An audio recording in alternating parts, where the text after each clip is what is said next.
Zdravo, hvala svima što su došli danas opet u ovako lepom broju. Pre 2 godine kad smo prvi put održali turnir bili smo iznenađeni kako je bio lep odziv i uspešan turnir i evo, nažalost, čekali smo godinu dana ekstra zbog pandemije, ali opet smo se okupili u Majamiju, u Flamingo parku i opet smo uspeli da prikupimo skoro $2000 u donacijama. Imali smo 40 nešto takmičara i turnir je bio uspešan u svakom smislu. Humanitarna organizacija Srbi za Srbije već trudi se godinama da skuplja pare za ugrožene srpske porodice širom Balkana i ovakvih turniri i manifestacije pomažu da što veći broj novaca skupimo da bi mogli što više dece i porodice da pomognemo u Srbiji i na Balkanu.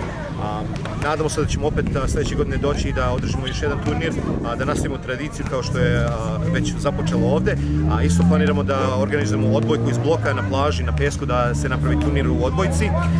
I onda ćemo, ovo je kraj sezone što se tiče trojke iz bloka, završili smo sezonu sa Majamijom i onda sledeće godine počinjemo novu sezonu u Las Vegasu, pa ćemo redom svi gradovi gde smo već održali: Chicago, New York, Boston, Cleveland, Phoenix će biti novi ove godine, San Diego i možda i Dallas će biti novo ove godine, tako da nadam se još jednu uspešnu sezonu trojke iz bloka u Americi. Hvala svima što su došli, hvala svima što su donirali i vidimo se sledećeg.